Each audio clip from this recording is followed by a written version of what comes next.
അസ്സലാമു അലൈക്കും വറഹ്മത്തുള്ളാഹി. ഇബാദത്ത് എന്നതിന് നൽകപ്പെട്ടിരിക്കുന്ന പ്രസിദ്ധമായ നിർവചനങ്ങളിലൊന്ന് അള്ളാഹുവിന് ഇഷ്ടപ്പെട്ട എല്ലാ കാര്യങ്ങളും ഇസ്മുൻ ജാമിഉൻ ലികുല്ലി മാ യുഹിബ്ബുല്ലാഹു വയർള. അള്ളാഹു ഇഷ്ടപ്പെടുകയും തൃപ്തിപ്പെടുകയും ചെയ്ത മുഴുവൻ കാര്യങ്ങൾക്കുമുള്ള സമ്പൂർണമായ സമഗ്രമായ പേരാകുന്നു ഇബാദത്ത് എന്നതാണ്. അപ്പോൾ അള്ളാഹുവിന് ഇഷ്ടമുള്ള കാര്യങ്ങൾ ചെയ്യുവാനാണ് നമ്മെ സൃഷ്ടിച്ചത്. വമാ ഖലഖ്തുൽ ജിന്ന വൽ ഇൻസ ഇല്ലാ ലിയഅ്ബുദൂൻ.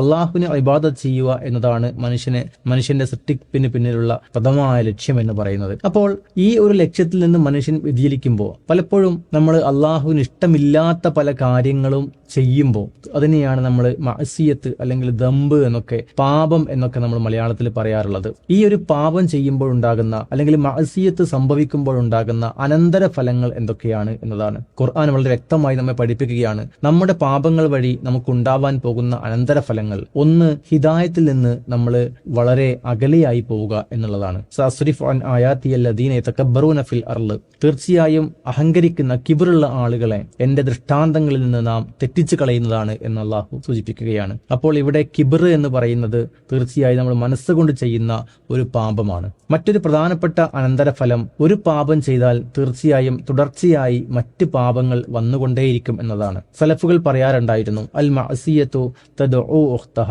തീർച്ചയായും ഒരു പാപം അതിന്റെ സഹോദരിയെ ക്ഷണിച്ചു വരുത്തും എന്നതാണ്. അതാണ് ഖുർആൻ പഠിപ്പിക്കുന്നത്, വഅമ്മാ മൻ ബഖില വസ്തഅന വകദ്ദബ ബിൽ ഹുസ്ന ഫസനുയസ്സിറുഹു ലിൽ ഉസ്ര. തീർച്ചയായും ആരാണോ പിശുക്ക് കാണിക്കുകയും അതേപോലെ കളവ് കാണിക്കുകയും ചെയ്യുന്നത്, അവൻ തീർച്ചയായും അത്തരം വ്യക്തികൾക്ക് അല്ലാഹു നരകത്തിലേക്കുള്ള വഴി അത് എളുപ്പമാക്കി കൊടുക്കുമെന്നതാണ്. അപ്പോൾ നരകത്തിലേക്കുള്ള വഴി എളുപ്പമാക്കുക എന്ന് പറഞ്ഞാൽ നരകത്തിലെത്താനുള്ള പ്രവർത്തനങ്ങളിൽ അയാൾ തുടർച്ചയായി മുഴുകിക്കൊണ്ടേയിരിക്കും എന്നുള്ളതാണ്. അതുപോലെ നമുക്ക് കാണാൻ കഴിയും, പാപങ്ങൾ നമ്മൾ ചെയ്യുമ്പോൾ പലപ്പോഴും മുസീബത്തുകൾ നമ്മെ പിടികൂടും. ഉഹുദ് യുദ്ധവുമായി ബന്ധപ്പെട്ട ചരിത്രം ഖുർആൻ നമ്മെ പഠിപ്പിക്കുന്നത് ഈ ഒരു അർത്ഥത്തിലാണ്. തീർച്ചയായും ആ ഉഹുദിൽ എന്തുകൊണ്ട് മുസ്ലിങ്ങൾക്ക് ഒരു മുസീബത്ത് വന്നു ഭവിച്ചു? അവിടെ ഒരു ദമ്പ് ചെയ്യുകയാണ്.